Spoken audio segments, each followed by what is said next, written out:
Estuvimos cerca de los $3 millones en facturación de lo que hicimos en el 2023 y la utilidad es aproximadamente del 30% de la facturación, es decir, estuvimos muy cerca de generar $1 millón en utilidad. Siempre pensaban y manifestaban que yo no iba a poder ser nada en la vida. Algunos padres de mis amigos les prohibían la amistad conmigo y cosas así por el estilo, decían que no a algo, era como si me dijeran sí. Y con esa depresión, ¿cómo lograste salir de eso?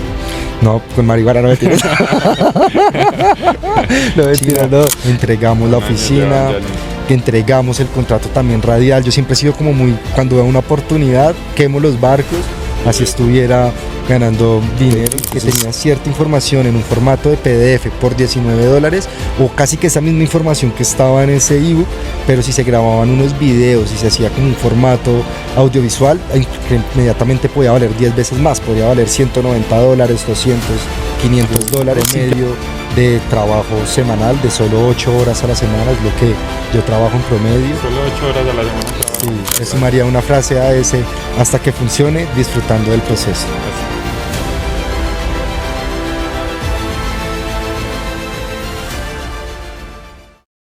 Bueno, muchachos, este capítulo realmente a mí me pone muy feliz porque el invitado de hoy es una persona que yo admiro demasiado, no solamente por el gran empresario que es, sino la persona que es. Aparte es una persona muy disruptiva a lo que normalmente ustedes van a conocer como empresarios. Alguien que rompe el paradigma totalmente en muchos aspectos.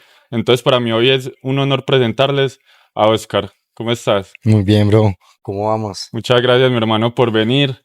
Realmente que todo un honor tenerte acá, que seas parte de la retoma del podcast, que el año pasado pues tuvimos unos inconvenientes y nos tocó frenar el proyecto, pero bueno, este año venimos con todas y es un honor tener un invitado como vos de primeras. Mi bro, muchas gracias por la invitación, por tenerme en cuenta y sabes que cuentas conmigo para lo que sea. Vamos a darla toda acá para compartir todo el valor que podamos. Sí, yo sé que en esa cabeza tuya hay muchas historias, mucho conocimiento, formas de ver la vida con las que conecto demasiado y eso es lo que a mí más me gusta. Entonces, bueno, mi hermano, para empezar, me gustaría como que me contaras un poquito sobre quién es Oscar, de dónde venís, cuál fue toda la parte de tu infancia, cómo fue tu niñez, cuál fue ese inicio de tu vida, que nos contes un poquito de ti. Luego, pues, ¿quién es Oscar Ramírez hoy en día y toda la vida realmente? Porque, pues, todas las vivencias que he podido llevar a lo largo de mi vida es lo que me han podido formar hasta el día de hoy. Muchas personas solo ven como la parte que hay arriba del iceberg, pero finalmente todo lo que hay debajo es lo que lo mantiene a uno. Oscar Ramírez es un viajero, es un barrista, es un deportista, es un aventurero, una persona que le gusta pensar por fuera de la caja, y creo que todo esto se ha ido formando desde desde mi infancia, desde que era una persona pequeña. Nací en una ciudad que se llama Ibagué, Tolima, cerca a Bogotá, una ciudad pequeña, en una familia clase media, donde mi papá pues sí siempre ha sido empresario, emprendedor. Desde muy pequeño pues me empezó a inculcar como todas estas dinámicas de emprender, me empezó a mostrar como que había muy diferentes formas de hacer las cosas. Cuando estaba en el colegio, pues me gustaba empezar a emprender, empezar a ganar un poco de dinero haciendo mis propias cosas pues por aparte. No me gustaba seguir como las normas, siempre tuve problemas como con los profesores, como con... Eras indisciplinado, la verdad. Un poco. Un poco mucho, un poco normal, pues, de los normales. Más o menos un poquito mucho, yo creo. Un poquito mucho, siempre tuve pues como ese tema con que me dijeran no. Siempre que alguien me decía no, era como si me dijeran sí. Me sentía retado a demostrar por qué sí podía hacer las cosas, y algo que siempre sentí durante el colegio fue que los profesores pensaban o manifestaban que yo no iba a poder ser nadie en la vida por ser una persona indisciplinada, como tú lo dices. Desde muy pequeño pues me diagnosticaron hiperactividad. Pero diagnóstico médico. Médico, con psiquiatra, psicólogo. Sí, me diagnosticaron hiperactividad y pues me empezaron a medicar, me empezaron a intentar encasillar bajo como si fuera un niño normal, y yo me sentía totalmente diferente a la mayoría de personas con las que estudiaba. Entonces siempre pensaban y manifestaban que yo no iba a poder ser nadie en la vida. Algunos padres de mis amigos les prohibían la amistad conmigo y cosas así por el estilo, y eso ha sido siempre también como una motivación de quererme demostrar a mí mismo y demostrar a los demás que sí se pueden hacer las cosas y si uno sea una persona diferente. Brutal. Bueno, contabas que en el colegio eras un poquito indisciplinado, que siempre con esa vena emprendedora, pero ¿cuál fue como tu primer emprendimiento? ¿Qué fue ese primer negocio así cuando estabas joven que digamos fue como el que te empezó a mostrar que ese sí realmente era el camino? Pues mi primer emprendimiento fue mi familia por parte de mi papá, es de acá de Medellín, la familia de parte de mi mamá es de Ibagué. Entonces nosotros veníamos siempre todas las navidades, en las vacaciones especiales, a pasarlas acá. Cuando vine encontré que acá vendían ropa diésel, bueno, cierta ropa que era mucho más barata que la que valían en los centros comerciales, en algunos lugares de Ibagué, y lo que hacía era que les pedía a mis papás, en vez de que me regalaran cosas para mí, les pedía que lo que me fueran a regalar a mí, más bien comprarlo en mercancía para llevarlo a Ah. Ibagué, venderlo, y pues ahí yo ya podía multiplicar ese regalo que ellos me iban ¿Y a dar. cuántos años tenías cuando hacías Yo eso? tenía por ahí 13, 14 años en Ah, ese no, sí, momento. desde peladito. No, brutal. ¿Y tu familia siempre fue emprendedora? ¿O ellos estaban de acuerdo con que vos fueras así? ¿O en algún momento ellos también como que te decían, no, es mejor que sigas un camino tradicional, ve a la universidad? De hecho, fuiste a la universidad. ¿Cómo fue toda esa Digamos que parte con tu familia desde que chiquito te vieron así? ¿Te aceptaron siempre? ¿O hubo algún tipo de rechazo, por así decirlo? no, ellos siempre me aceptaron. Digamos que mi papá es una persona emprendedora. Mi mamá, ella estudió también su universidad. Cuando salió de la universidad estaba haciendo la práctica y cuando estaba haciendo la práctica conoció a mi mamá, a mi papá, quedó embarazada de mí y pues ella ya se dedicó, fue a ser como ama de casa, ya se quedó en la casa cuidándonos, compartiendo tiempo con nosotros. Entonces ella sí, pues no es que tenga como mucho saber emprendedora. Mi Sí. papá sí siempre pues me incentivó a emprender, me apoyaba con todo este tipo de iniciativas que yo que yo quería realizar. Después, cuando fui a salir del colegio, tanto mi papá como mi mamá me dijeron que si quería que me apoyaran con algún emprendimiento en algún momento, pues que sí les parecía importante que hiciera la universidad, que la empezara, que la terminara. Y pues mi papá me decía, si va a emprender, pues la mejor carrera que puedes estudiar es administración de negocios, Sí. administración de empresas. Mi mamá me lo decía por el otro lado y me decía, es la que tiene más campo de acción, puede trabajar en cualquier parte. Entonces era ahí como Obvio. Las ese mamás siempre contraste, como buscando, obviamente, como el lugar seguro para los hijos, obvio. literal. Eso es súper entendible.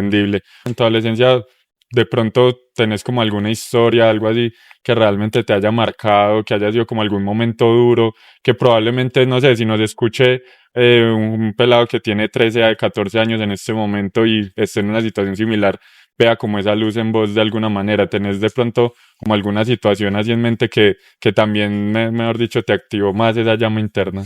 Digamos que no sería una sola situación, fue como todo mi estilo de vida, más o menos desde los 12 años hasta los 24 años. Fueron 12 años de mi vida que literal se los entregué a mi equipo de fútbol, al Club Deportes Tolima. Como dice conserva Rizarda, allá, esa era la moda, ok. No, mira que de hecho, pues yo estudiaba en un colegio que se llama el Colegio Champañat de Ibagué, que pues es por así decirlo como estrato medio, estrato alto, no habían muchas personas que fueran a la barra, que fueran a la cancha. Yo tuve la oportunidad de ir, pues yo iba con mi abuelo cuando estaba más pequeño, cuando mi abuelo vivía, yo iba, pero pues a un sector occidental, normal, Sí. a ver fútbol, a verlo, pero yo siempre desde que, yo me acuerdo que desde que fui la primera vez, mi abuelo me decía, vea el partido, y yo lo único que hacía era mirar La hacia la barra. sur, sí, yo miraba hacia la sur y miraba la barra y pues era como lo que me entretenía, lo que me gustaba, y siempre había pensado que cuando fuera más grande, cuando tuviera la oportunidad de ir, podría ir. Hasta que un día se me presentó la oportunidad con un primo que si él sí por alguna razón de la vida empezó a ir con sus amigos como del barrio, del lugar donde él vivía, y un día me dijo, vea, ¿por qué no vamos al estadio? Yo le dije, hágale de una, vámonos.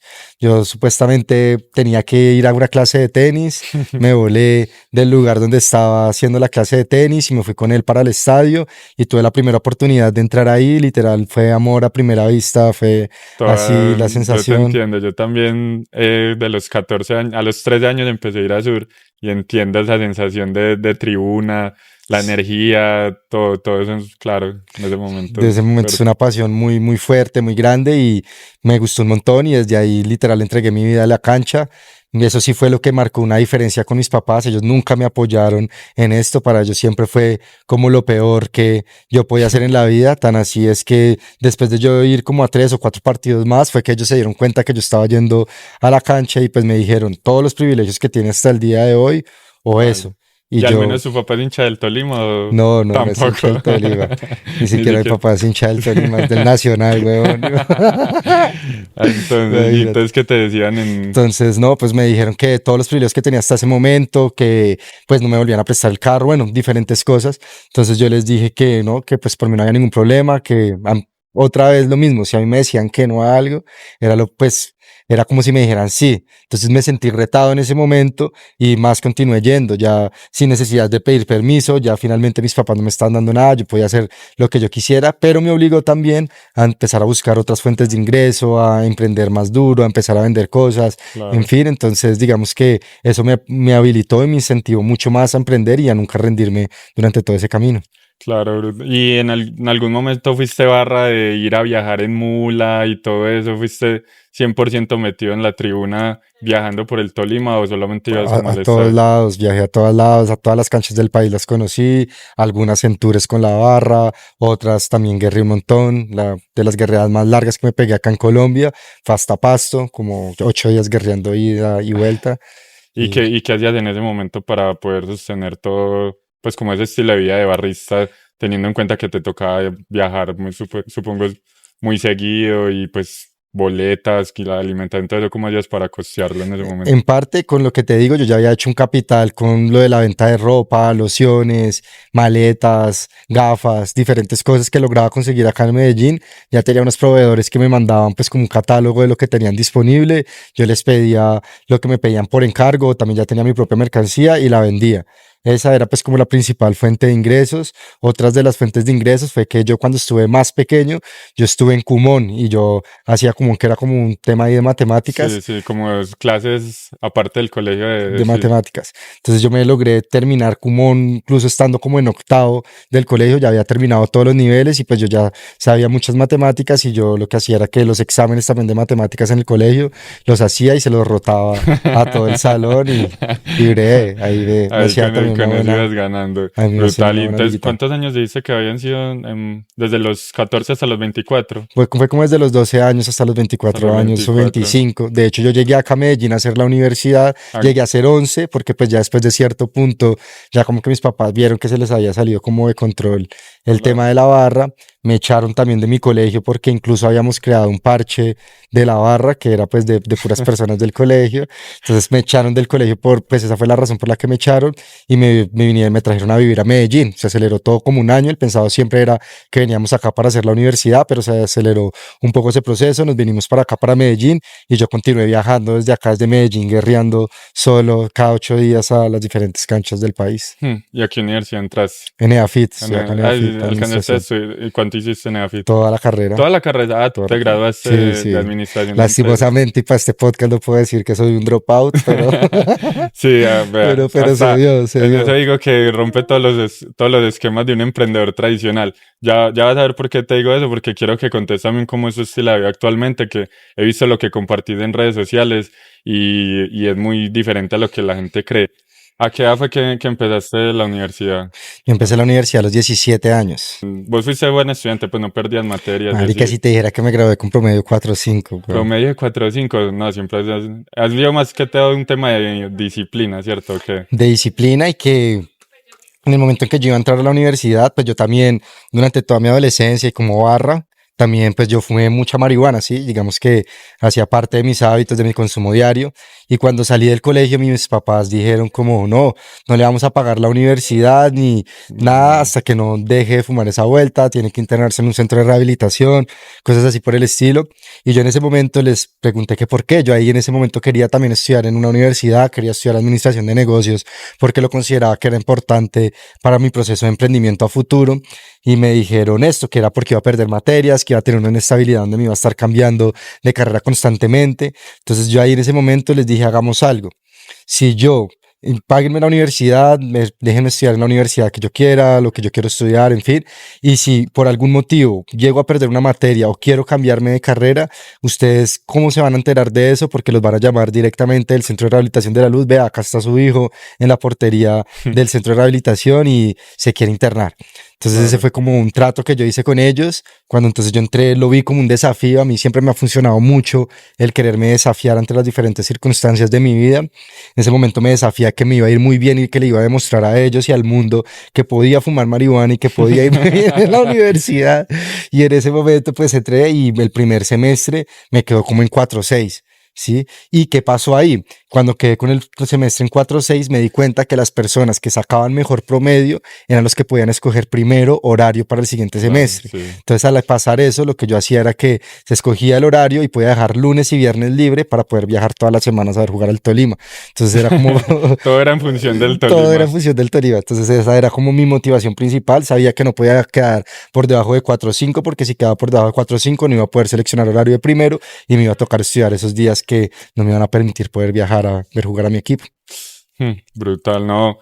Y quiero que profundicemos en ese tema de las drogas, que obviamente es un tema pues delicado para muchas personas, porque bueno, hay personas que entran en el mundo de las drogas, sea la droga que sea, pues al fin y al cabo, todo lo que altere el sistema mental ¿cómo se diría? El sistema nervioso, pues se considera como algo que droga. Entonces, eh, ¿cómo fue en la barra cuando estabas ahí? ¿Fue que empezaste como con las amistades o porque empezaste a fumar marihuana?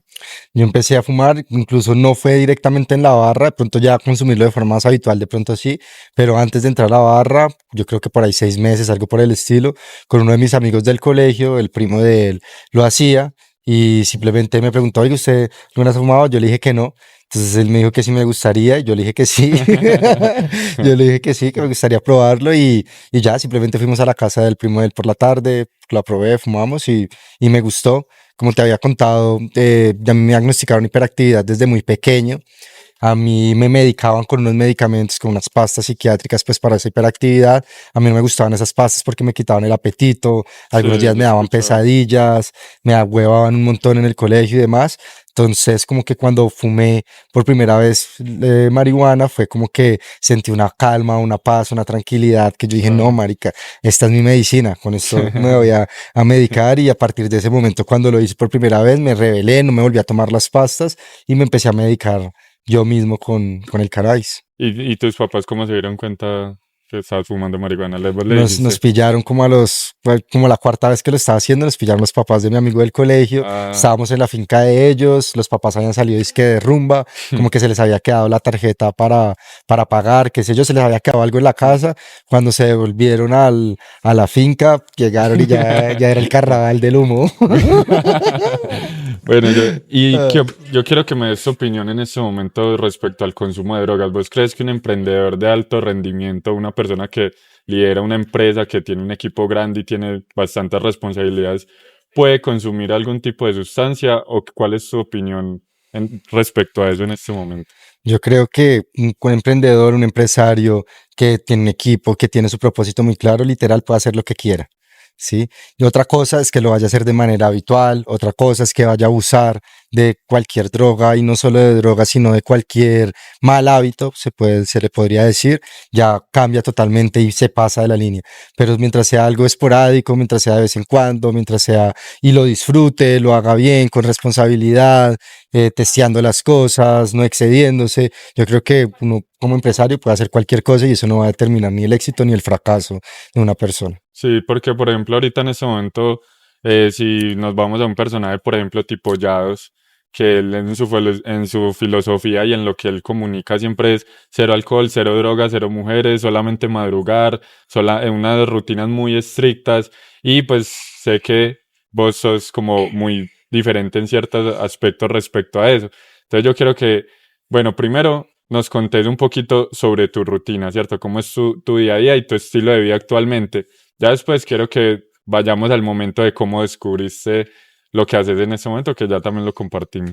Dale, bro, pues justamente eso, no conecto absolutamente nada con esa filosofía de Yados, no conecto absolutamente nada con estas personas que son extremadamente radicales. Creo que estas personas que se van al extremo y comparten todo este tipo de cosas, lo que hacen es finalmente frustrar a las personas. Puede que el mensaje les sirva a algunas personas que en este momento literal están en la mierda y que están llevados por las drogas, que están llevados por su situación actual, bien, pero esta sensación de hacer sentir a las personas culpables o que si usted no se levanta temprano un día o si usted un día deja de hacer ejercicio o simplemente usted un día sale con sus amigos y se quiere echar unos plones, tomarse una cerveza, yo no le veo absolutamente nada de malo. Y cómo llegué a esta conclusión, cómo llegué a todo esto que tú dices, fue porque durante mucho tiempo probablemente yo intenté dejar las cosas desde la fuerza, me sentía mal cuando de pronto lo intentaba dejar y no lo hacía, o que empezaba a ir al gimnasio y que de pronto por algún motivo una semana no iba, y ya después como que volver a retomar el hábito era cada vez más difícil. Entonces yo me di cuenta que finalmente toca fluir con la energía del universo, toca es fluir, escuchar el cuerpo, escuchar la mente, escuchar el alma y finalmente ser humano, y ser humano en medio de las imperfecciones, ser humano en medio de la flexibilidad, ser humano en el fluir de la vida. No todos los días tenemos el mismo nivel de energía, no todas las noches dormimos igual, entonces no todos los días tenemos el mismo estado de ánimo, ¿sí? Entonces simplemente es escucharse, sentirse y fluir con una inteligencia superior va más allá de lo que nosotros tenemos en la cabeza, lo que nosotros creemos, y saber que todo es perfecto, saber que todo pasa por algo y que todo es de una manera, fluye de una manera correcta, y que sea lo que sea que uno esté haciendo en ese día es porque así tenía que ser, sin sentirse culpable y agradeciendo por lo que se esté viviendo en ese momento de la vida. No, brutal, la verdad, la forma de ver la vida y me conecta mucho porque es algo que yo ya he experimentado también este año, lo estoy viviendo, y es hacer las cosas desde fluir un poquito más. Porque así se nos instauró mucho esa filosofía de que todos los días 4:30 de la mañana, 100 burpees, ejercicios, todo ese tipo de cosas, cero alcohol, cero drogas, mejor dicho, que uno ni siquiera puede ver la familia, que porque la familia No me entonces puede hacer ni la paja, güey. Le dicen a Sí, uno que, güey. ahorita se instaura mucho esa filosofía y hay gente que sí realmente se siente culpable cada vez que comete el más mínimo error. Y es lo que vos decís, pues al fin y al cabo somos humanos, somos imperfectos, somos personas emocionales, de que si nos da ganas de hacer algo, pues también como que hay cosas que por qué nos vamos a negar si solo es como instinto humano. Entonces conecto mucho con esa parte, pero supongo pues que también llegar a ese nivel de conciencia tuyo fue un proceso que tuviste que vivir. Entonces ahora quiero que nos contes, bueno, cuando dejaste la universidad, ¿qué pasó? ¿Qué, cuando saliste y qué dijiste que te pusiste a hacer? ¿O cómo fue de paso cuando ya terminaste la carrera? Total, bro. Y pues ahí aprovecho para aclarar que a mí me encanta hacer deporte, yo me cuido un montón, trato de alimentarme lo mejor posible, de dormir muy bien, yo leo varios libros al año, trato de que sean mínimo 24 libros, escucho podcasts, hago cursos, trato de asistir a masterminds, como que no es que, no, puede hacer uno lo que se le dé la gana y ya, Sí, sí. simplemente es tratar de ser lo mejor que uno pueda cada día desde el amor y no desde la fuerza, con el Ok. fluir. Sí, y así como hay días en los que uno tiene un alto nivel de energía y quiere hacer ciertas cosas que lo van a llevar a uno a un siguiente nivel, hay otros días en los que simplemente quiere descansar o no quiere hacer nada, compartir con la familia y listo. Y en esos días, si uno lo siente y los va a disfrutar de esa manera, está bien, está recargando energía para el otro día continuar otra vez con la dinámica que se debe hacer, pues para continuar avanzando hacia adelante. Y creo que es muy importante cuidar el cuerpo físico, mental, emocional y espiritual. Ahí como para aclarar de que sí, estoy de acuerdo que uno puede hacer lo que se le dé la gana, porque en parte empecé a emprender fue precisamente para poder decir qué quiero hacer con cada día de mi vida, no para que otra persona venga y me diga qué es lo que tengo que hacer, y no, y por eso fue que tomé la decisión de emprender. Pero también me gusta mejorar cada día y sé que los buenos hábitos y las buenas cosas también, solo que es una delgada línea entre las dos cosas, Sí, ¿listo? sí, obvio, sí, no, es cuidarse, pero a lo que yo me refería más que todo es el hecho de que en los días que uno no está al 100 no sentirse culpable, no sentirse mal, pero obviamente sí, muy importante y pues también hacer ejercicio, leer, estudiar, todas las partes hacen al fin y al cabo, todo eso son pequeños pasos y pequeñas victorias que te llevan al resultado en cualquier aspecto de tu vida. Entonces, brutal. Bueno, La pregunta que me sí, hiciste de cuando salí de la universidad, bueno, yo salí de la universidad justamente un semestre antes de la práctica, que ya era como el último semestre.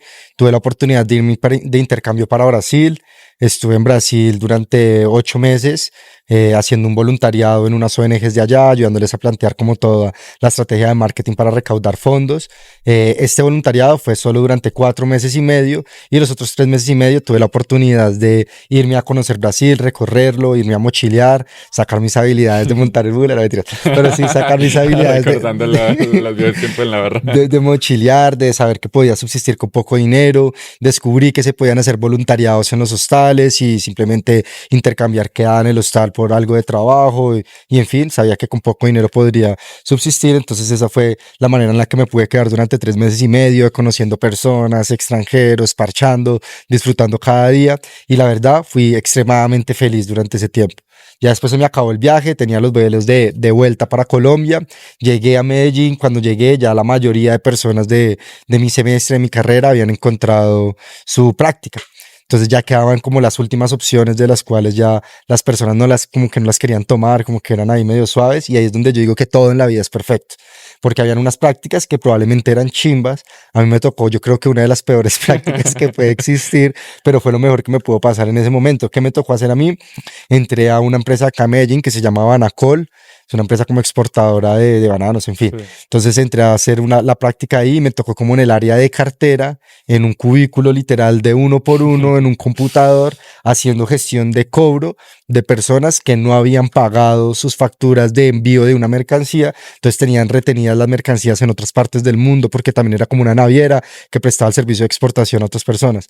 ¿Qué pasaba? Me llamaba gente súper brava que porque de pronto ya habían pagado y que porque no se lo habían levantado el sistema, que estaba reclamando mercancía y no lo hacía. De otras personas me tocaba a mí llamarlas a hacerles gestión de cobro y nunca me pasara el teléfono, me dejaban escuchando ahí una musiquita Sí, todo el obvio. día. Literal era una dinámica Horrible. muy aburridora y aparte de eso me tenían bloqueado del computador el acceso a Facebook, el acceso a YouTube. Mejor No dicho, podía ver el celular porque si estaba viendo el celular me llamaban al teléfono de la empresa, el jefe o el doctor, yo no sé qué, encarcelado en esa práctica. encarcelado, güey. Entonces ahí me di cuenta finalmente que me frustré un montón, caí en depresión durante ese tiempo como marica, estudié 4 años y medio promedio, yo no sé cuánto, tal, para salir a este mundo laboral, a este mundo donde la gente llega 5 minutos antes y sale 5 minutos después con el tema de la ley de los 5 minutos, para Sí. no, pues un tipo de cosas que yo decía, no, marica, yo no estudié para eso.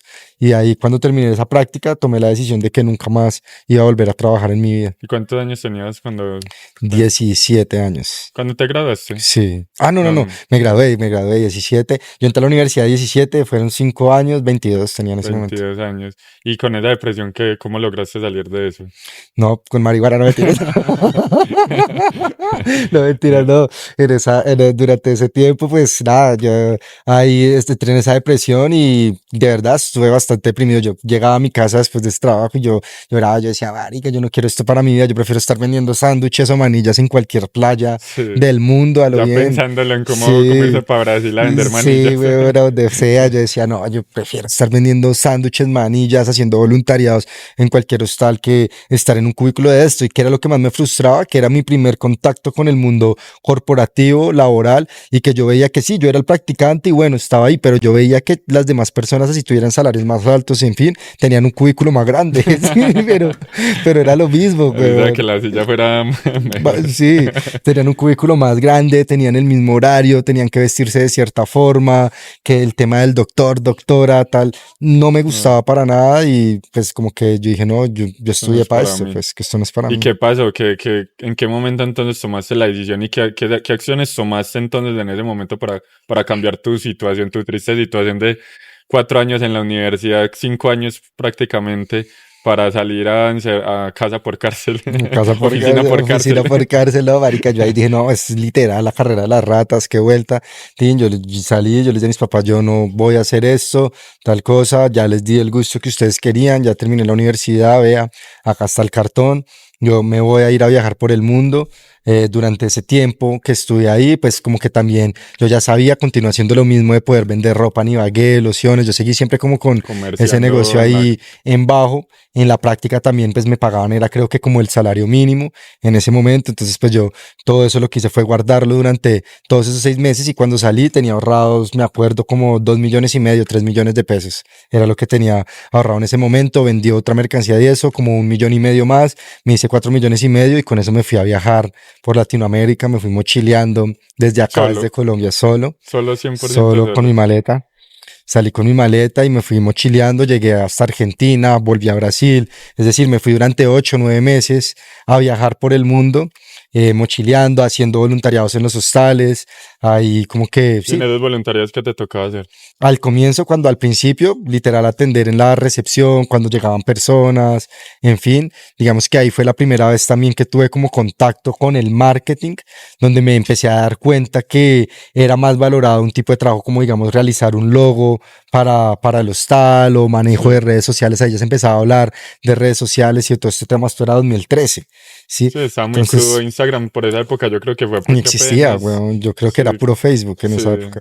Entonces, digamos que tú, que manejo de las fanpage, como hay como esos temitas, y me empecé a dar cuenta que era más valorado este trabajo y que simplemente si aprendía a hacer un logo, si aprendía a hacer este tipo de cosas, podía intercambiar X periodo de tiempo por hacer ese trabajo que lo hacía más rápido que estar cumpliendo un horario ahí ya de 4 horas recibiendo sí. gente y demás. Y fue donde tuve como ese primer contacto y así me fui viajando y haciendo pues como este tipo de actividades. Llegué también a otros espacios como comunidades indígenas, donde tuve la oportunidad de aprender de construcción, de cultivos de Me alimentos. imagino mera experiencia con los indígenas. Esos son los más Una sabios. chimba, una chimba. Y en una de esas tomas, ya después de que ya estaba dando la vuelta y como que me estaba devolviendo, llegué a una comunidad indígena del Amazonas de Ecuador y estuve ahí como durante un mes y medio.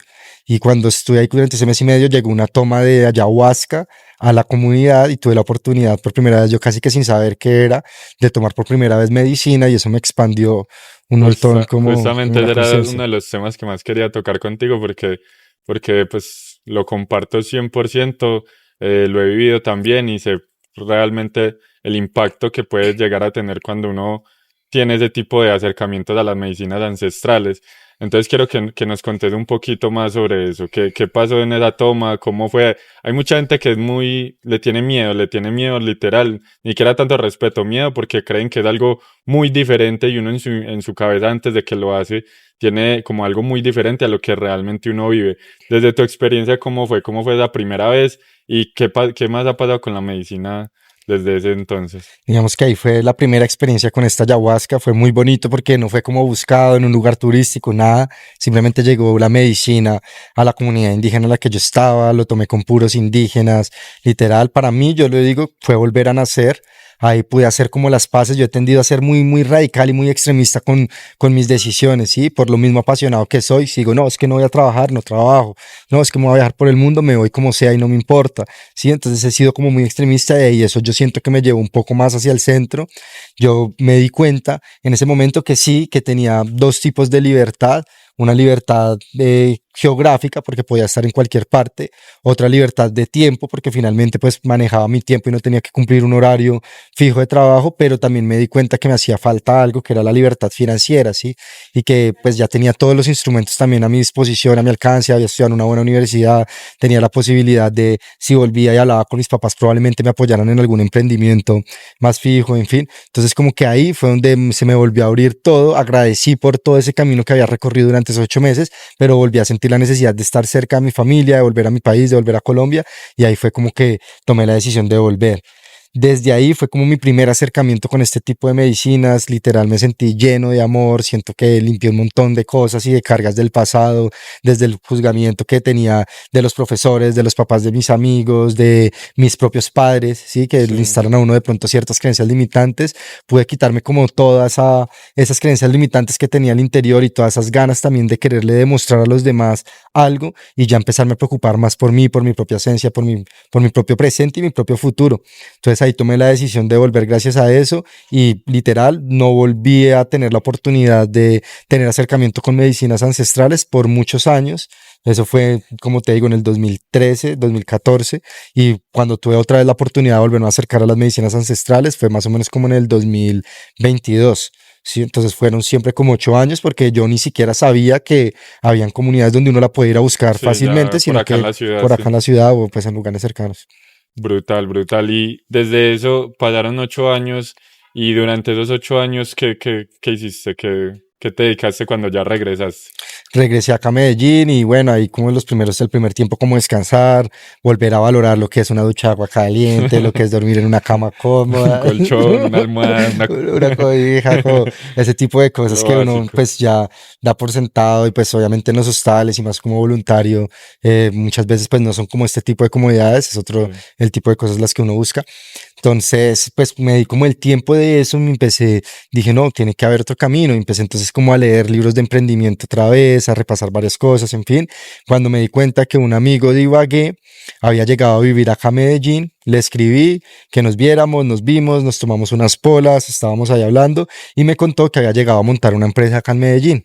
Entonces yo le pregunté de qué se trataba, era básicamente la misma empresa que el papá de él tenía en Ibagué. Yo me acuerdo que cuando yo vivía en Ibagué, el papá de él era la típica persona que andaba en carros Sí, chimbas, de los ricos con de la culos ciudad. buenos, tal, así como que uno decía, bueno, ¿qué es este man qué? Entonces digamos que yo me acuerdo que era una persona exitosa, que yo tenía en mi conciencia que era una persona exitosa cuando yo estaba pequeño, entonces me pareció que era una buena oportunidad hacerlo acá. Mi amigo no había estudiado en la universidad, entonces siento que le hacían falta como ciertos Sí. conocimientos teóricos y de pronto de organización a la hora de salir a crear una empresa. Entonces yo le dije que quería Basado entrar. en eso, te quedo una pregunta aquí antes de que se me vaya. ¿Crees que la universidad te sirvió para algo en la vida? O cuál fue tu posición después de haberte graduado y ahora que eres empresario? No, pues te digo algo, siempre lo dije y hace parte como de mi rebeldía y de mi vuelta a decir que no, sí, que no sirve para nada. Así que, porque finalmente uno, esas habilidades que necesita para emprender, no necesita, no son 4 años y medio lo que necesita para aprenderlas, sí. Digamos que por eso considero que no es necesaria o no es determinante, pero de repente, ya en el paso de pasar de ser emprendedor a empresario, creo que no es determinante y no es necesario como se ve en el mundo real que los grandes empresarios del mundo, los más grandes, probablemente ni siquiera terminaron una carrera, sí, pero siento que en el promedio normal sí puede facilitar ese paso de pasar de ser emprendedor a empresario Empresario. en varias cosas. Yo creo que Sí sí puede puede darte ayudar, como sí unas ayuda. bases duras. Sí, creo que sí puede ayudar, sobre todo en el paso de emprendedor a empresario. Bueno, y si Sí. lo dice una persona que fue barrista, mochilero y ya es empresario, es porque así es. Es porque así es, pero vuelvo a la misma base, ayuda, no es determinante, pero no es necesario, creo yo, considero que soy un fuerte crítico del sistema educativo, no son necesarios 4 años y medio para que una persona adquiera esas habilidades, esos conocimientos. Creo que si estuviera bien enfocado el tema, un año sería suficiente para adquirir Para esos hacerlo. conocimientos necesarios para poder dar ese salto de emprendedor a empresario y tener esa facilidad de hacerlo. Y lo segundo, creo que también está sobrevalorado. ¿Cuánto vale hoy en día hacer una carrera en una universidad, digamos como de AFIT? Eso vale mucho dinero, no sé ni cuánto podrá Sí, estar como valiendo. yo alcancé a hacer 4 semestres de Neafit y cada semestre son 8 o 9 millones de pesos. Se multiplica eso por 10, que son Son 8, 100 millones de 100 pesos, que millones de deben ser pesos. 100 millones de pesos, creo que está sobrevalorado. De pronto, si uno hace parte, y le agradezco al universo, de un segmento privilegiado de la población, donde los padres de uno pues se esfuerzan, trabajan, en fin, para poderle dar a uno esta universidad y uno tiene ese privilegio de hacerlo, pues chévere. Pero digamos una persona que no tenga los recursos, que la familia no tenga los recursos para darle una universidad como estas, que vaya, se endeude, trabaje de noche, haga un montón de Y cosas para adquirir CETEX. estos ICETEX, intereses, para adquirir estos conocimientos, creo que no vale en absoluto la pena y no valdría la pena hacerlo. Así se dificulte un poco más ese paso de emprendedor a empresario, puede encontrar esas habilidades de otra forma, en libros, autoeducándose, en fin. Bueno, ahí están los que de pronto estén buscando, en ese momento estén a punto de tomar una decisión de si entrar o no a la universidad, pues también depende de la situación de cada uno, pero al fin y al cabo es un riesgo que se puede tomar, como puede que sí les sirva, pues también puede que sin la universidad logren hacer grandes cosas. Entonces, bueno, ya retomando la historia que quería hacer esa pausa y esa pregunta bien importante. Me estabas contando lo de tu amigo, que llegó tu amigo a montar una empresa que traían de Ibagué, que era del papá, y ahí qué pasó. Entonces, ahí, ¿qué pasó? Yo le dije que me gustaría entrar de socio, que cómo era la vuelta, me dijo que listo, que de una, que justamente hasta ahorita estaba empezando a hacer la inversión. Era una empresa que vendía un producto físico, que eran unas gotas homeopáticas que servían para el tratamiento complementario contra el cáncer, para personas que se estaban haciendo quimioterapia. Entonces se tomaban estas goticas y pues les ayudaba a subir las defensas, a alcalinizar el organismo y les ayudaba un montón a las personas y se vendía por radio. ¿sí? Entonces digamos que Por radio. por radio, weón. Como el papá cuando tenía la empresa lo vendía por radio, entonces, Lo vendía por radio o y ya sea, hace habían, años que venían vendiendo con esa empresa. y era un web literal, yo ahorita yo viendo en retrospectiva, era un webinar por radio, weón. Era literal un webinar por radio. Los mismos principios, weón, es que los principios de marketing no cambian, ¿sí? Sí, Autoridad, prueba claro, social, claro. reciprocidad, darle valor a la gente, Escasez, rebatir objeciones, generar escasez, hacer una buena oferta. Literal, fue mi primer acercamiento así en el mundo real con el marketing. Y por eso es que yo digo, cuando a mí me preguntan, yo vengo haciendo radio, yo vengo haciendo marketing desde el radio AM, weón. Desde el radio AM, abrimos una oficina acá en el Parque del Poblado, buscamos una emisora, un estudio de mercado, buscar cuáles eran las emisoras que tenían ese público objetivo y pagábamos un espacio publicitario de 45 minutos todas las mañanas de lunes a viernes donde ponían unos programas que teníamos pregrabados que eran puros webinars y ya entonces después de eso el call to action, el CTA, el CTA a llamar a pedir el producto que había una promoción solo para tantos. escasez, Lo mismo, urgencia y weón, ¿me escasez. entiendes? Lo mismo, lo mismo. Sí. Entonces ahí cogían y llamaban y estábamos nosotros como closers, ahí, literal, así como contestando llamadas y nosotros creíamos que éramos muy buenos vendedores, pero finalmente ya el programa vendía, nos llamaba la gente era a pedir el producto, a preguntar el medio de pago y nosotros tomábamos la dirección y teníamos como 3 mensajeros que Y lo recogían el desde la producto y lo sí. enviaban. Entonces, digamos que ese fue mi primer acercamiento con el mundo del emprendimiento. Nos iba muy bien. Sí, digamos que en esa época, 2014, 2015, más o menos, 2014, más o menos, nos hacíamos cada uno como 5 millones de pesos, que Al para mes. mí, al mes, que para mí, después de pagar oficina, todo, me parecía muy buen Sí. pago, pues, o muy buen ingreso. Yo hacía una prima mía estudió conmigo también administración en EDAFIT y se ganaba trabajando en Bancolombia como 2 millones de pesos ejerciendo, entonces yo decía Ok. bien de dinero, pero después, marica, que en mis cosas pensando y en una fumada, no mentira, pero entonces en mis cosas pensando, me di cuenta y dije, huevón, estoy haciendo lo mismo que la empresa en la que estaba, abríamos a las 7 de la mañana, cerrábamos a las 5 de la tarde, tenía que ir vestido también de cierta forma por si llegaban clientes allá a la oficina. Sí.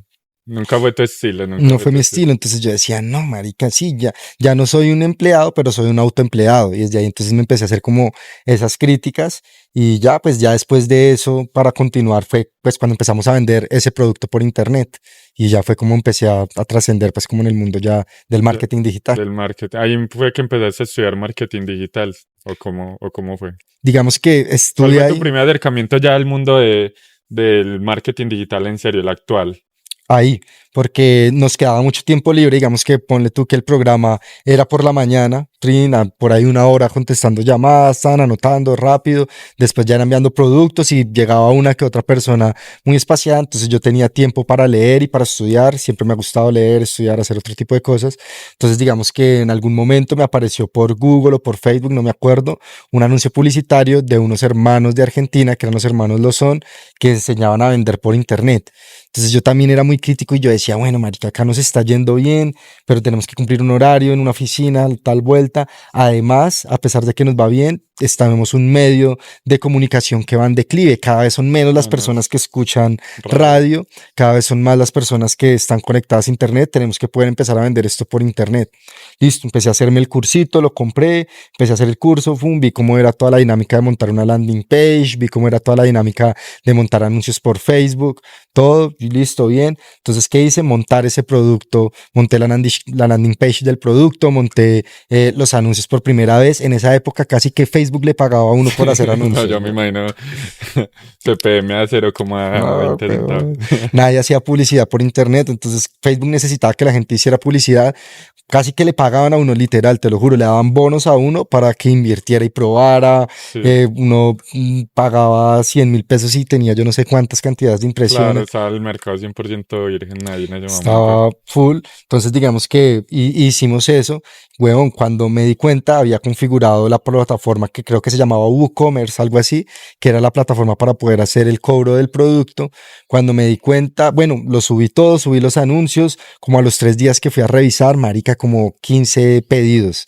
Cuando fui a ver la cuenta en la que estaba, no los productos los vendíamos a 90.000 pesos cada frasquito por radio.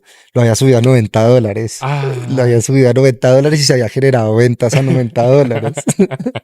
Y yo dije, marica, esto es una locura. Pues podemos vender el producto 4 veces más caro. Sí, ya de que entre una venta es porque ya la gente ya valida el precio. El precio, weón. Entonces podemos vender el producto más caro. La publicidad está súper económica. Este es el modelo de negocio. Cerremos esta oficina, saquemos un apartamento en Provenza, vámonos a vivir ahí y empecemos a estudiar más bien de esta vuelta para migrarnos. Como a la semana o a los 15 días se vencía el contrato de arrendamiento ya de un año de la oficina, entregamos la Un año oficina, ya en eso. que entregamos el contrato también radial. Yo siempre he sido como muy, cuando veo una oportunidad, quemo los barcos, Y así eso, estuviera ganando dinero. Entonces quemamos los barcos ahí, nos fuimos para ese apartamento, empezamos a comercializar ahí por internet, pero hubo un problema, weón, igual que siempre tiene.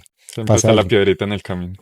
El producto se había vendido, era a otros países, no se había vendido a Colombia, yo no había segmentado, bueno, en fin, se había vendido, era a otros países el producto. Cuando entonces fuimos, yo todo inocente iba con esos frasquitos que con el Invíma tal, a FedEx, a enviar esos productos, listo, se los recibían a uno, pagaba uno el envío de todo. Cuando al mes, weón, a los 15 días, la gente quejándose, venga, que no me ha llegado, fui a averiguar a FedEx, todos los habían devuelto de todos los países del mundo, no había podido entrar a ninguna Porque parte. por regulaciones, Por regulaciones no tenía los permisos para comercializarse o entrar claro, ese producto en otros países. vendiéndole eso por allá en Taiwán, en Singapur, En España, en México, en Costa Rica, claro, en, pues, en eso muchos es lo bueno, países. lo digital uno puede llegar a todo el mundo. Pero teníamos la limitante que no teníamos el producto que podía Claro, entrar. problema de productos físicos. Problemas de productos físicos, pero entonces ahí yo continué estudiando, ahí digamos que me llegó a mis manos, empecé a buscar y por alguna razón me llegó un libro que se llama La Semana Laboral de 4 horas de Tim Ferriss y empecé a leerlo. Él hablaba algo que eran las marcas blancas, que en este momento pues ya son como, o en el medio de uno, son muy conocidas y en fin, pero en esa época pues uno no tenía ni idea de que eso existía, entonces empecé a buscar por internet, logré conseguir en Estados Unidos un laboratorio de marca blanca que podía hacernos un producto similar al que nosotros teníamos acá y que ya contaba con los permisos Mundiales. de entrada casi que a cualquier país. Entonces esa fue como la solución.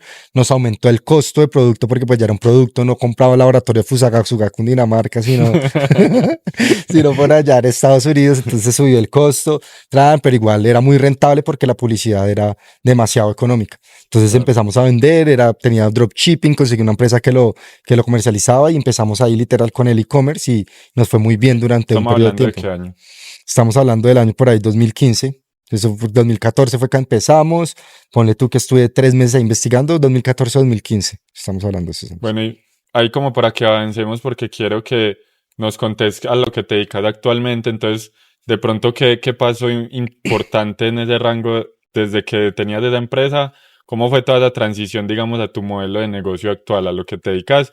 Y ya nos empezás como a contar de pronto exactamente a qué es lo que te dedicas, cuál es como la oportunidad que existe en este momento en ese mercado para que las personas que de pronto nunca han escuchado sobre el tema de infoproductos o marketing digital o algo relacionado, pues puedan entenderlo con palabras como sencillas de alguien que está en la cancha, de alguien que vive 100% de eso, de que su empresa funciona 100% de eso. Entonces contanos como cuáles fueron esas cosas claves que pasaron en esa transición de esa empresa a lo que haces hoy en día. Bueno, bro, entonces ahí continuando pues un poco como con toda la historia, lo vendíamos chévere, en ese momento pues éramos toderos, mi socio y yo, que básicamente mi socio es Felipe Viana, tú que tienes cercanía con los de Rich, no sé si lo conozcas. Sí, sé quién es, no lo conozco pues, pero sé quién es. Con él, todo lo que te he contado del producto de radio, todo fue con Felipe. Los dos empezamos juntos y no es coincidencia que hoy en día, digamos, yo creo que parte de las dos agencias más importantes del país o que están por lo menos entre las más grandes, él es la cabeza de una y yo soy la cabeza de la otra. Entonces, Brutal. todo esto fue lo que nos dio el bagaje para Claro. llegar a este punto. Entonces, aprovecho eso para hacer esa acotación ahí y que tengamos como un contexto de qué pasó con cada uno de los socios. Pero, ¿qué pasó ahí? Los dos éramos toderos. Los dos hacíamos el copy de las páginas, montábamos las plataformas, hacíamos los anuncios, diseñábamos, hacíamos soporte, los envíos. hacíamos absolutamente todo. Entonces, en ese momento, gracias a esa semana laboral y demás, entonces nos dimos cuenta que existía algo que se llamaba geoarbitraje y era que se podía contratar mano de obra en otros países que eran muy económicos y que pues podíamos conseguir equipo. Fue nuestro primer acercamiento con tener un equipo de trabajo y empezar a liderar y ya dejar de ser nosotros los toderos que hacíamos absolutamente todo. Sí. En ese momento pues se ocurrió como toda esta crisis de Venezuela. Tomamos la decisión de irnos a vivir a Isla Margarita, nos fuimos los dos a vivir allá. Porque, ¿de Sa- dónde salió esa idea de Isla Margarita? Pues es que en el libro de la semana laboral hablan es sobre la India, ¿sí? Entonces primero empezamos a buscar como freelancers en la India, todo, pero hay una diferencia cultural muy grande, el idioma es muy diferente, los horarios también son muy distintos. Entonces empezamos a ver y pues el objetivo era poder pagar en una moneda que estuviera devaluada al equipo del trabajo para que se generaba una ecuación en la que era imposible no ser rentables. Se vendía en dólares, porque ya lo habíamos podido ver. Vivíamos nosotros en pesos. Y si teníamos un equipo en rupias, que era la moneda de India, o en bolívares, que en este caso era la moneda de Venezuela, pues era imposible que la ecuación no diera positiva Sí. en el corto, mediano y largo plazo. Entonces empezamos a ver y empezamos a analizar, bueno, qué país de Sudamérica tiene una moneda que sea muy devaluada y que nos pueda permitir hacer todo esto. Cuando no, pues Venezuela. Listo. Entonces nos fuimos para allá, para Venezuela, cuando listo, Venezuela. Pero bueno, ¿a dónde? No, pues vámonos para una isla, güey. Yo quería vivir en una isla, entonces investigamos, listo, Isla Margarita. Llegamos a vivir allá a Isla Margarita, sacamos una oficina que literal era un penthouse como todo este espacio que tenemos acá en la grabación, una rechimba, contratamos un equipo de trabajo, el hijo de puta, y literal el penthouse que contratamos de 2 pisos, que era la oficina, nos valía $55 el mes de arriendo.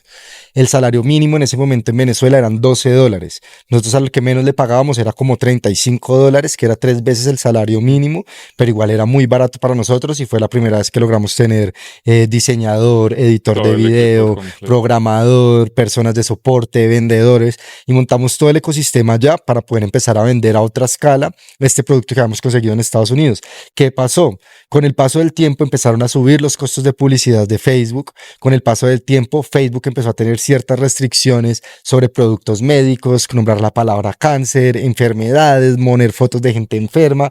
Mejor dicho, Y empezaron los bloqueitos de Facebook. chao, Ay, weón. Dios mío. Bloqueos de todas las cuentas publicitarias, aumento del costo de publicidad. En Voy a dar dolor Venezuela, de cabeza con este tema.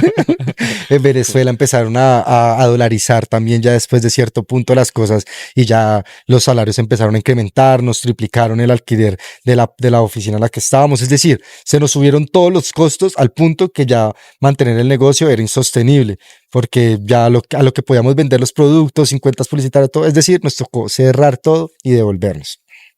Ahí Mejor fue dicho. momento de quiebre. Entonces ahí como que volvimos y bueno, ahora qué vamos a hacer, tal cosa.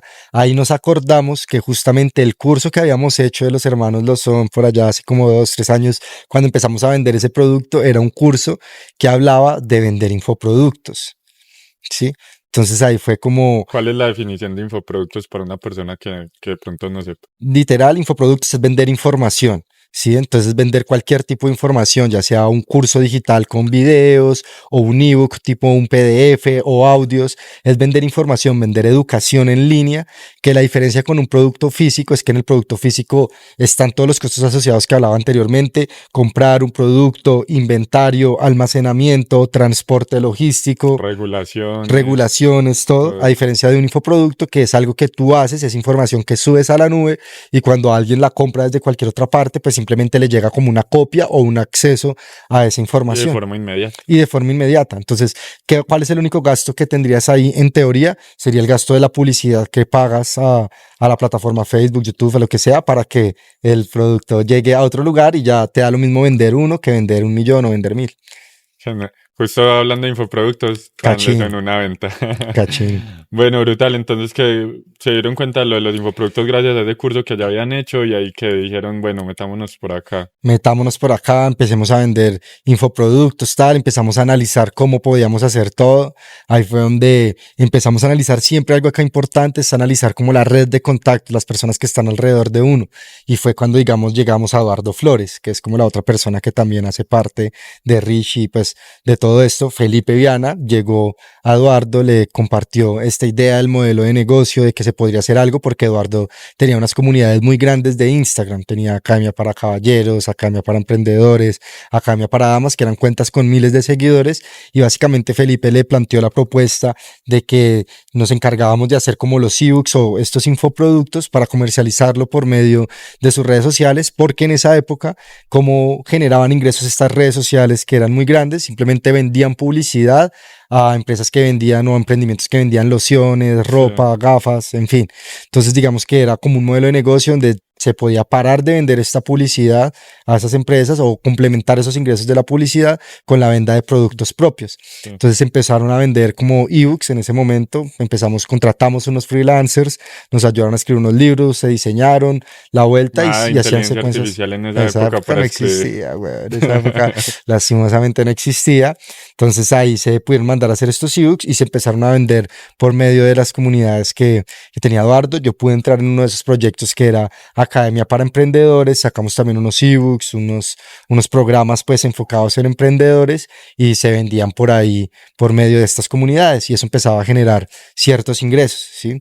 Sí. Entonces, Ahí ya entraste en el mundo de los infoproductos y ya están generando buen dinero, ya se están igualando al negocio anterior o al la principio. verdad, no, a pesar de que habían unas grandes comunidades, se generaba buen dinero en comparación a los gastos fijos que habían, al gasto operativo que no había tanto estrés y demás, porque simplemente era subir unas stories y descargaban. Entonces, relación, inversión de tiempo y estrés versus ingresos era muy positivo, pero no alcanzaba a ser lo suficientemente rentable como estaba viniendo a ser el producto anterior.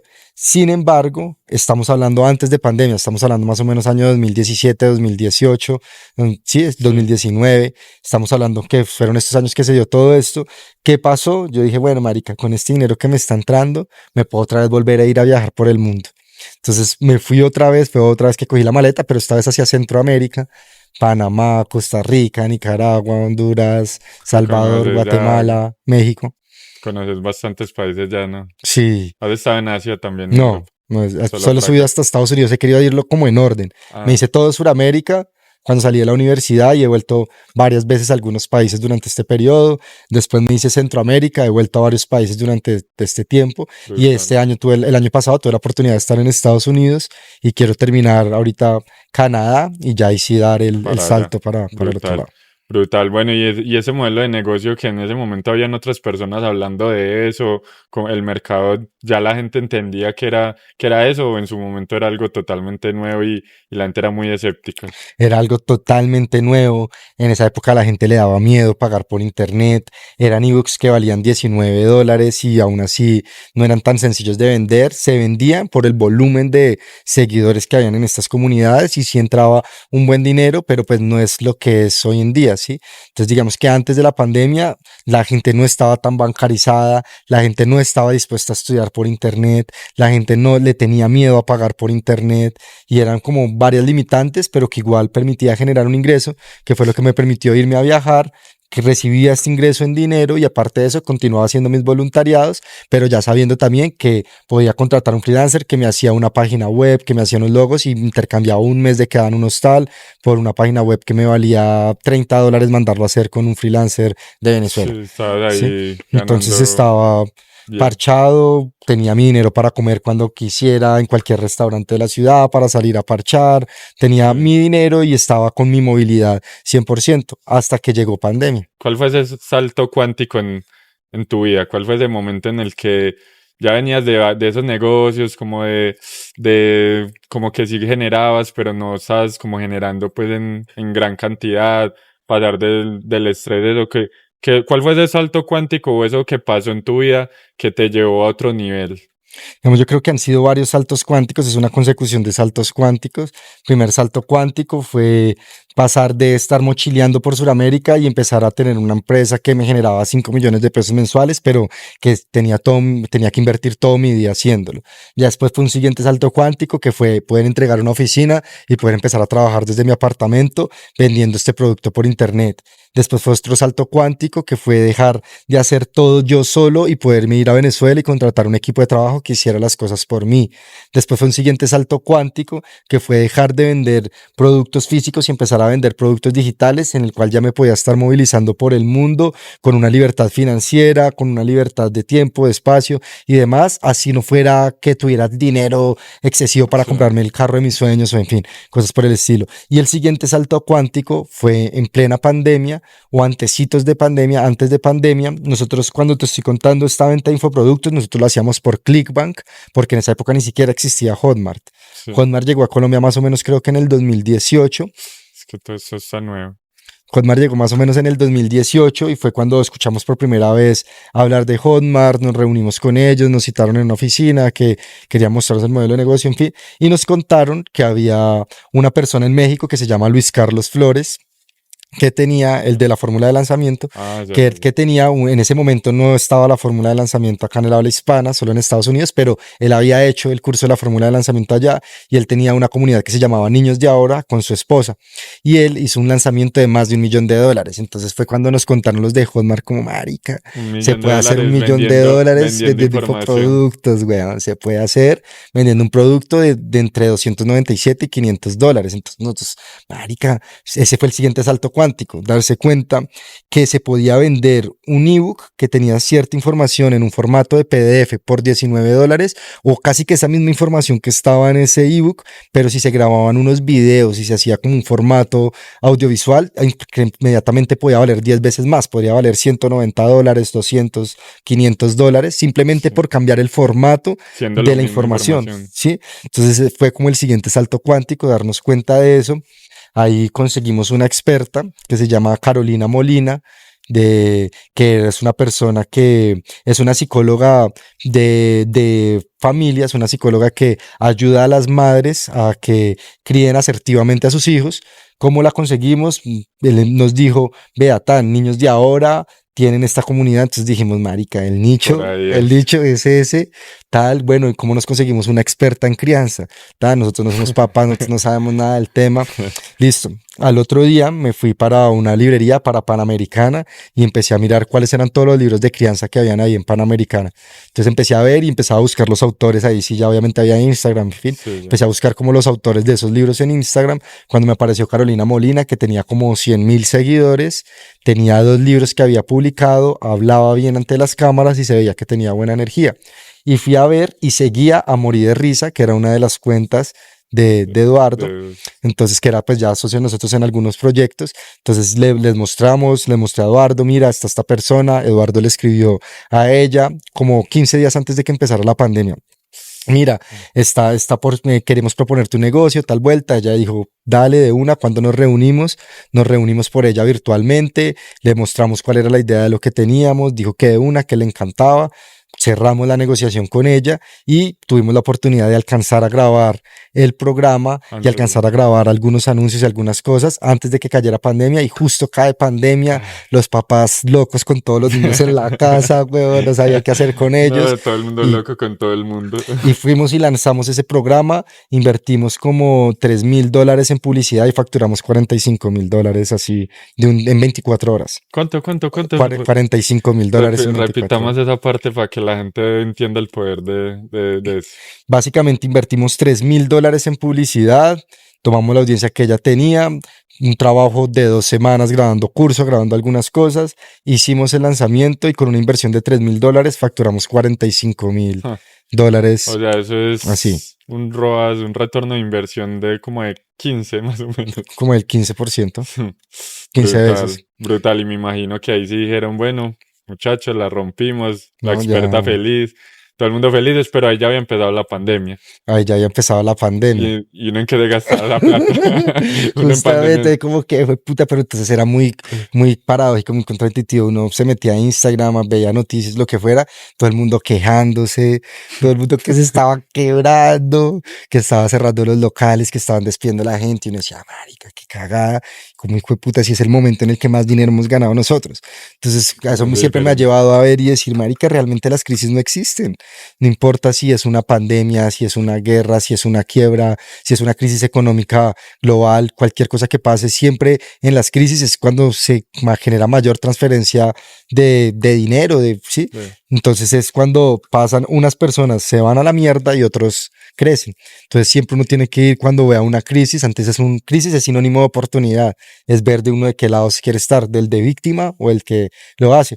En esta oportunidad estábamos del lado del que lo estábamos haciendo. Volvimos a lanzar al mes, generamos una cifra casi que del doble y así, y ya pues como que ese fue como el siguiente salto cuántico, ya de ver bastante cantidad de dinero con esta industria de la educación en línea, con una experta haciendo lanzamientos y así fue como evolucionando todo este proceso. Empezó a cambiar. Bueno, y actualmente, ¿cuál es tu modelo de negocio? ¿Qué es lo que te dedicas y quién es como tu socio o las personas que te acompañan en este momento? Yo en este momento pues tengo diferentes negocios, pero pues mi negocio principal, que tiene todo mi foco, sigue siendo la educación en línea. Actualmente tengo una empresa que se llama Black Digital, con la cual soy socio con mi hermano. Cada uno tenemos el 50% de nuestra empresa. Tenemos un equipo de trabajo que está conformado por 24 personas que nos acompañan en toda la operación. Y con esta empresa nos hemos logrado asociar con personas muy reconocidas del país, personas muy reconocidas de aquí de Colombia, en diferentes nichos con los que nos hemos asociado y hemos creado diferentes academias de educación. Entre ellos está pues Ricardo Leiva, que es el Shark del marketing, que está Jano Morillo, que es una Shark que fue alta directiva en Google y que es como la Shark del crecimiento profesional. Está David Barret, que es una persona que tiene la comunidad de español más grande del mundo, donde se les enseña a los extranjeros a hablar español. Y están Tata y Marce, que son las chicas de FanToFit, que prácticamente fueron las primeras influencers fitness de Colombia y que tienen unas comunidades de millones de seguidores. Y con ellos tenemos como una academia de educación virtual, una academia virtual. Entonces, vos te asocias con ellos, venden un producto digital, o sea, venden el conocimiento de ellos y ya a partir de ahí cada persona tiene su ganancia. Ustedes se encargan del área de marketing y ya el experto solo del conocimiento, ¿cierto?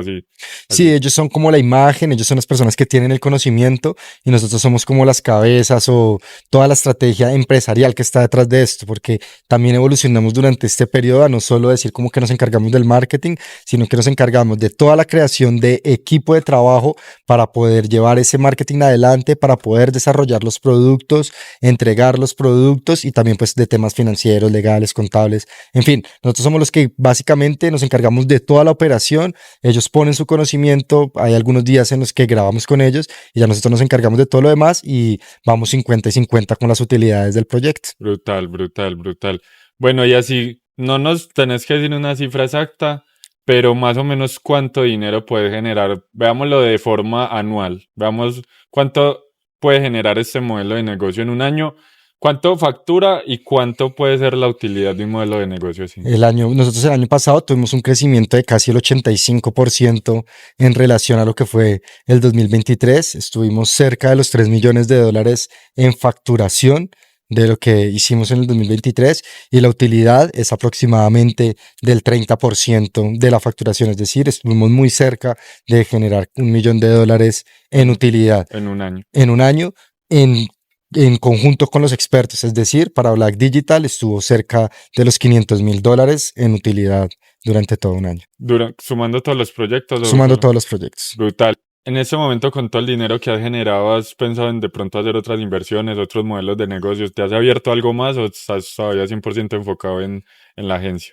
Digamos que llevamos más o menos 3 años en los que hemos logrado generar altos niveles de facturación, altos niveles de rentabilidad y lo primero que nos enfocamos fue en consolidar todas las bases financieras de esta empresa, que es la que nos está dando todo el flujo de caja, que nos está dando toda la rentabilidad y que finalmente es lo que nos gusta, lo que nos apasiona.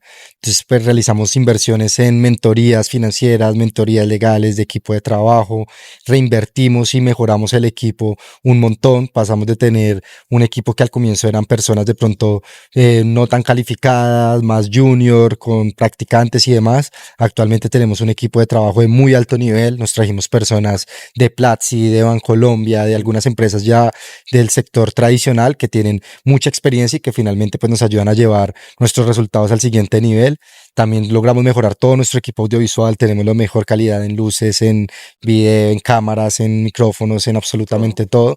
Entonces digamos que lo primero fue reinvertir en nuestra empresa antes de ir a invertir en otra cosa que de pronto no conocíamos y que no sabíamos qué tanto resultado nos iba a dar. Ya después de eso, lo que hicimos fue guardar un colchón financiero. Nosotros en este momento tenemos guardado lo suficiente para operar con todo el equipo de trabajo y cubrir gastos fijos de personal, plataformas, oficina, en fin, de todo lo que tenemos, de por lo menos 10 meses, un año, lo cual si se presenta cualquier crisis, cualquier problema, tenemos un año garantizado de poderle pagar al equipo y demás para poder salir de esto. Dentro del equipo está un pago para ustedes también, también, ¿no? sí, Ok. claro.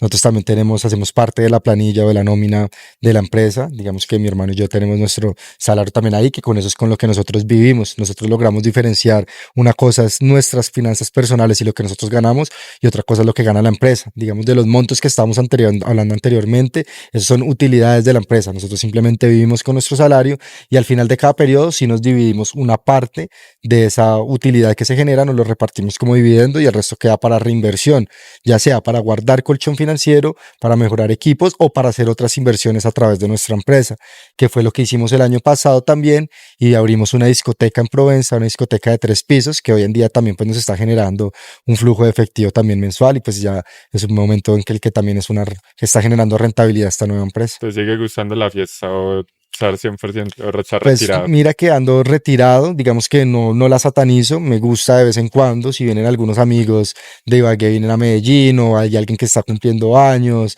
o simplemente siento las ganas de salir, salgo y voy de vez en cuando, pero pues no hace parte como de mis prioridades en el día a día, en los fines de semana, y pues lo que sí o sí, me pego 2 o 3 fiestas al año, pero con toda, ¿sí? Pero con toda, Con fiesta todo. electrónica, que es la que me gusta, Sí. pues voy digamos al Baum Festival en Bogotá, a rituales acá en Medellín, pero pues son como esas fiestas así muy Sí, seleccionadas. no se trata pues tampoco de cada 8 días. Exacto. Bueno, ya como para que vayamos finalizando unas últimas preguntitas es ¿cómo es tu estilo de vida actual? ¿Cómo es un día de Oscar Ramírez normalmente en este momento de tu vida? Pues mira, te digo algo que justamente esto era lo que buscaba. Todos los días son diferentes, ¿sí? Porque no me gusta la monotonía, no me gusta las cuadrículas, no me gusta que nada sea igual. Entonces todos los días son distintos. Hace una semana estuve como un mes y medio en La Guajira, en el Cabo de la Vela, haciendo kitesurf, trabajando muy poco, pero pues describamos más o menos uno de esos días que hacen parte como del 80% de los días del año, ¿sí? Entonces todos mis días son diferentes. Sin embargo, yo trato de tener como ciertas rutinas donde, digamos, en la semana yo concentré todas mis reuniones de equipo y demás en solo un día, que son los martes. El martes, digamos que tengo 4 o 5 reuniones cada una de una hora, y ya de resto no tengo más reuniones en toda la semana. Ya hoy en día tengo un promedio de trabajo semanal de solo 8 horas a la semana, es lo que yo trabajo en promedio. ¿Solo 8 horas a la semana trabajas? Sí, trabajando 8 horas a la semana. Digamos que esta última semana que acaba de pasar, por eso te digo que todo es muy variable. Yo trato de tener como un mes en el que solo trabajo 8 horas a la semana durante todo el mes, y después me siento una semana y le meto 10 horas diarias. Sí, pues llego ya como que con toda la energía, ya con ganas de Sí, trabajar, como sí. que marica me hace falta, Sí. quiero hacerlo, como que me lo disfruto, quiero meterle candela, y entonces estoy como durante todo un mes, porque sí, es que yo no te puedo hablar de rutinas diarias, yo más bien te voy a hablar de rutinas de periodos de tiempo. Entonces yo me la paso todo un mes donde hago lo mínimo necesario en la empresa, donde dejo que el equipo resuelva problemas, solucionen, suban de nivel, solo tengo unas reuniones específicas de control y de seguimiento para verificar que todo vaya bien, y el resto del tiempo me la paso disfrutando haciendo kitesurf, conociendo gente, viajando, haciendo deporte, leyendo, escuchando podcasts, tomando cerveza, disfrutando Sí. la vida, ¿sí? ¿Y qué hago durante todo ese tiempo? Tengo un blog de notas donde voy anotando todas las ideas que se me ocurren durante todo ese mes. Yo creo que las grandes ideas y las ideas millonarias no ocurren sentado en un escritorio. Entonces yo me la paso todo un mes nutriendo mi alma, nutriendo mi cuerpo, nutriendo mi felicidad, haciendo lo que se me dé la gana, levantándome a la hora que quiera, acostándome a la hora que quiera, no haciendo nada, haciendo haciendo lo que quiera, ¿sí? Y durante todo ese periodo de tiempo, desarrollando habilidades físicas, mentales, emocionales, pues en fin, durante ese periodo de tiempo estoy sacando listas de ideas. Ya después llego, después de un mes de eso, y trato de enfocarme en un lugar con buen internet, con comodidad, mi oficina acá en Medellín, y lo que hago es tratar de ver todas las ideas, priorizar cuáles de esas cantidades de ideas que se me ocurrieron durante el mes, cuáles son las 20% de esas ideas que más impacto van a generar en la organización, y me centro 8 días o 10 días a Claro. meterle candela y sacarlas adelante. Y después, ¿qué hago? Me vuelvo a ir otro mes, 2 meses a lo mismo, y después vuelvo, y así me la paso yo en diferentes lugares, creando ideas, desarrollando mi parte En creativa, este momento tu disfrutando. rol es 100% creativo en la empresa, vos no cumplís ninguna función como operativa dentro de los proyectos. Más que creativo, diría estratégico, ¿sí? Porque es mi parte, digamos que como somos mi hermano y yo, mi hermano es más la parte creativa, 100% creativa en cuanto a creatividad de Sí. marketing y demás, y la mía es más estrategia empresarial, ¿sí? La Ok, mía es más como a nivel estratégico, pero empresarialmente, y también pues se me ocurren algunas ideas creativas que se pueden implementar, pero entonces yo voy más brutal, como por el lado financiero, de unir sí, puntos, de nuevas negociaciones, de hacer como cosas brutal, que puedan llevarnos a otro nivel. brutal, brutal llegar a ese nivel donde un mes entero viviendo la vida para sacar ideas, para que el negocio al otro mes dé un salto cuántico de nuevo. Entonces, no, brutal esa filosofía, mi hermano. No, yo creo que ya la última preguntita que yo te diría es, cuál es como el mejor consejo que te han dado a ti en tu vida? Vivir cada día como si fuera el último. Yo veo que algunas personas suben historias que dicen un día más, tan haciendo gimnasio, un día más, trabajando, tin, y yo siempre les contesto con una carita de risa y les digo, o un día menos, todo depende desde qué lado lo mires, ¿sí? Entonces es ver la vida como algo limitado, como dejar de aplazar la vida a empezar a vivir en un futuro. No, es que yo voy a empezar a ser feliz cuando, yo voy a empezar a viajar cuando, yo voy a empezar a hacer tal cosa o a tener cuando, y se la pasa uno aplazando y aplazando y aplazando la vida cuando la vida es ahora, la vida es ya. Entonces es eso, la vida es ahora y vivir cada día como si fuera el último. Brutal, brutal. Y el último consejo más importante también, hacer las cosas hasta que funcionen. Hacer las Entonces, cosas hasta que funcionen. hasta que Nunca funcionen. rendirse, ya por todo lo que pasamos, llevamos 1 hora y media acá hablando, huevón, hasta que por fin todo llegó al Sí. color de rosa, pero Sí, de la pero para que forma. la gente también entienda que en la vida todo es un proceso y no es un proceso lineal, no es un proceso de que todo siempre va a ir bien. Muchas veces vas por un camino y terminas en otra cosa. Oscar empezó vendiendo un producto físico, buscando buscando una empresa en Estados Unidos para que le produjera eso. Ahora es socio de los mayores empresarios de este país en cuanto a la venta de los infoproductos, de su conocimiento. Tiene una discoteca también, hace kite, viaja, vive la vida, comparte con su familia. Entonces, al fin y al cabo, la vida también se trata de eso, no solamente seguir rutinas estrictas, no solamente vivir bajo esa energía de esa intención como de necesidad de las cosas, porque eso es lo que lleva a mucha gente a la frustración. Entonces, aquí también, bueno, también es la parte de la medicina ancestral, que también fue algo que influye mucho en tu vida actualmente. Entonces es una perspectiva del emprendimiento de los negocios muy, muy diferente a lo que normalmente se puede llegar a ver del típico ejecutivo de corbata. Mantiene de gorrita a toda hora siempre está de gorra, Mechudo, tatuado, tatuado, sí, nada de de protocolos, de negro. nada. Y habla como es él en 100% auténtico y es uno de los mayores empresarios de este país actualmente dentro de su nicho y dentro del el mundo empresarial también. Entonces, no, mi hermano, un honor haberte tenido acá, brutal tu historia, brutal ver como todos esos procesos de tu vida de barrista, de la universidad, de empleado, todo eso créeme que eso impacta muchas vidas porque no sabemos quién nos está escuchando de pronto en este momento montado en una mula yendo a ver a su equipo pensando que no sabe qué hacer con la vida o que no va a llegar a ser nadie, no sabemos quién nos escucha desde su oficina encerrado pensando que no hay una salida y que no hay, y que ya va a ser que su vida va a ser así por el resto de días que le queden. Y así mismo hay gente que está haciendo un negocio, no le gusta, encuentra otra oportunidad. Entonces, tu historia yo sé que va a ser de ayuda mucho, mucho, mucho para esas personas. Entonces, te agradezco otra vez y bueno. Un Muchas placer, gracias, bro. muchachos. Hasta que Gracias por la funcione. invitación y gracias a todos los que estuvieron hasta este momento escuchándonos. De verdad, felicitarte, bro, también por este podcast. Me parece una chimba. En la mayoría de podcasts en los que he tenido la oportunidad de estar invitado, siempre se empieza hablando como de esa punta del iceberg, ¿no? ¿Cuánto se factura en este momento? ¿Cuántas horas trabajas al día? ¿Qué estás haciendo? Y solo se puede ver lo superficial. Pero finalmente, para llegar a este nivel que estoy en este momento, a este estilo de vida que siempre había soñado, literal, llevo más de no sé cuántos años, desde el 2012, más de 12, 13 años emprendiendo y metiéndole candela al asunto para poder llegar a esta posición. Nada es fácil, pero tampoco es imposible y es hasta que funcione. La única manera de uno quebrarse y no lograr cumplir los objetivos es literal rindiéndose. Si uno no se rinde y tiene esa mentalidad de hacer las cosas hasta que funcionen, es indispensable, es inevitable que algún día llegue a ese destino y que pueda tener la El vida de sus resultado sueños. ya está, solo es cuestión de tiempo y de acción. No, muchas Le sumaría gracias. una frase a ese, hasta que funcione, disfrutando del proceso. Hasta que, o sea, ya es hasta que funcione disfrutando el proceso. Lo Ya. mejoraste 100%, ya, eso Eso fue es. todo. Muchas gracias, muchachos. Un placer.